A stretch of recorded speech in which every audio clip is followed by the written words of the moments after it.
How's it going, everybody? It's Ty_drums here, and this is going to be a bit of a unique kind of video. I usually don't make long commentaries like this, but I've had this clip saved for a while, and I've been seeing that in the recent weeks, there's been a lot more of a talk about the hacking problem on Black Ops 3, especially on PC, and I wanted to shed some light on that. And this video is like my experience with, basically me discovering that this was a thing for the first time. This is taken from my stream. I was doing a challenge where I was playing every Black Ops Zombies map on BO3. And I decided to, invite my buddy Devin, Devon48, and we, did all the Black Ops 3 maps together.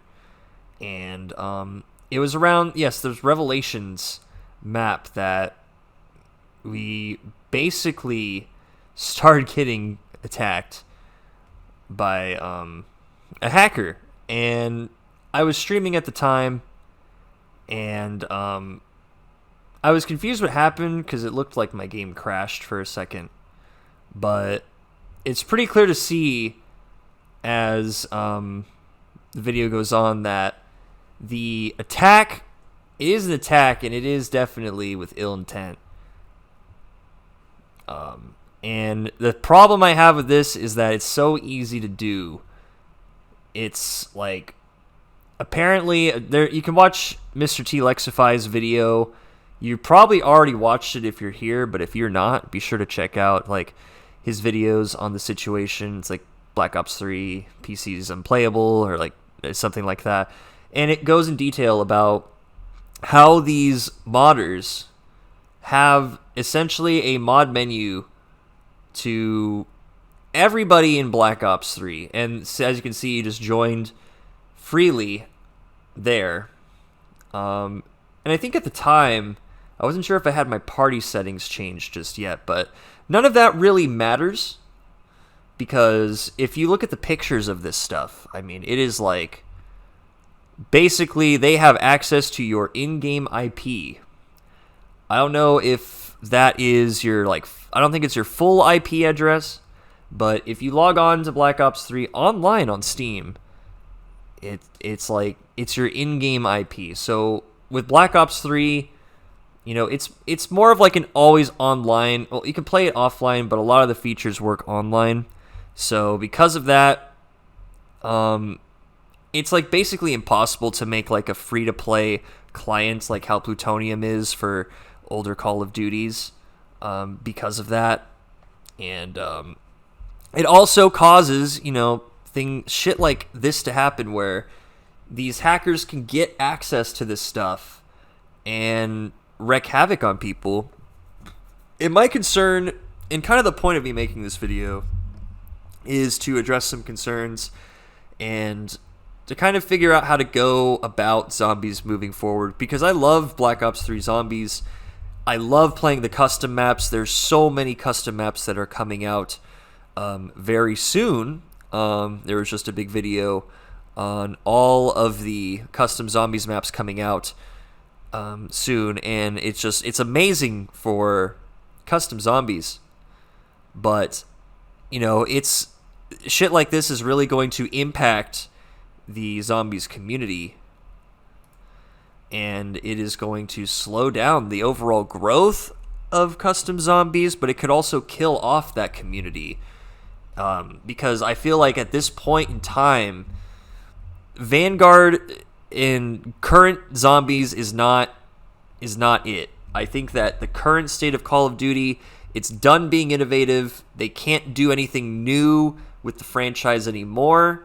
There's really nothing they can do to make anything good. And that even goes for zombies. Like we saw with Vanguard, they basically took everything good out of zombies. They basically killed the mode.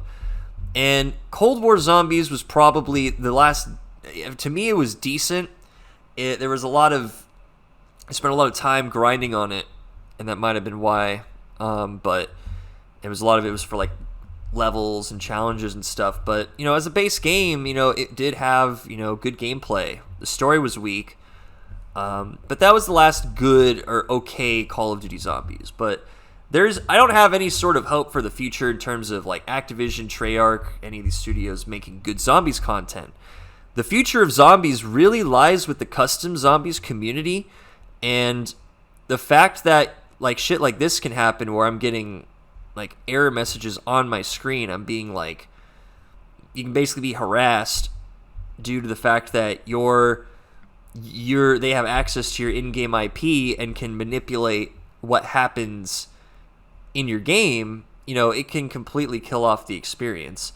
I think Zombies is meant to be enjoyed in co-op, and it's sad to see that the majority, if not all, Zombies content is basically solo offline gameplay.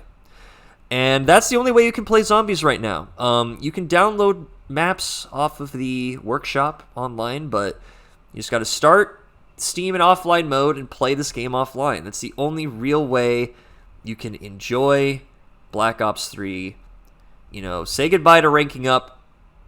Say goodbye to hitting Prestige Master level 1000 if you are a streamer specifically, because you have, every time you log on to this game and you're broadcasting it and people like can see you broadcasting it, that's like a big target on your back. And this content, like this me here, like I had probably like 1 or 2 people watching the stream. I have like basically a non-existent fan base, which I'm okay with saying because it proves my point at how anyone can be affected by this, whether they're broadcasting it live, or I personally think if they're not broadcasting it live, if someone that has this menu is feeling extra malicious and wants to just wreak havoc on whoever's online that current time, they can certainly do that. Whoever has the mod menu has complete control of whoever's game they want. They can click on a profile, they can click on my name tag, and the options are like join game, bad DLC, disconnect, kick, lots of different things that will negatively affect the gameplay experience and will obviously interrupt you from playing the game. And it feels like a security risk, feels like a safety risk to even attempt to play the game online. And that goes for everybody. I know some people that don't think this is a concern for them because, they're not streamers. They don't really see it as an issue because it hasn't happened to them directly. But the truth is, it's like even though you're a needle in a haystack, anyone that has that mod menu can find you and do that. And, it's like once you're in the target of the crosshairs, you can't really escape it. You just kind of have to leave it alone and hope they forget. That's the scary part about dealing with this shit, is you have no way to fight back. You can't, there was a community-made patch that doesn't really work, I guess, for the hacking problem. There's no solution to this shit. The Zombies YouTubers, they all have Treyarch contacts and Activision contacts. Dead silence. Activision's not going to help us in fixing their own problems with their old games. They could give 2 shits about their old games, as far as I'm concerned. So, in conclusion, my advice is this. If you are going to play this game, play it offline. If you have friends, play at your own risk if you're going to play this with people. Because, all it takes is that one experience to be like, oh shit, this isn't like a safe place to play games on anymore. Older Call of Duties on PC, you can get your computer, you can get your identity stolen, you can get your computer remote accessed, playing Modern Warfare 3 and Black Ops 2 on PC. There's serious risks to playing these older Call of Duties, and unfortunately, Black Ops 3 has now reached that time to where it is being hacked to the point where people can maliciously take over your game. Thankfully, it's not your complete PC. Thankfully, it's just the game. But, yeah, please just be careful. Play this game offline if you're with friends. make sure they're not streaming, and just protect yourselves. VPNs don't work, like the whole VPN changer, because the game IP is different from your actual IP, which is a sigh of relief. But man, this sucks, But I hope you guys enjoyed my rambling. This has been your boy Ty_drums. Check me out on Twitch, twitch.tv/Ty_drums. And until the next one, folks, you guys take care. Have a great rest of your day or night, and peace.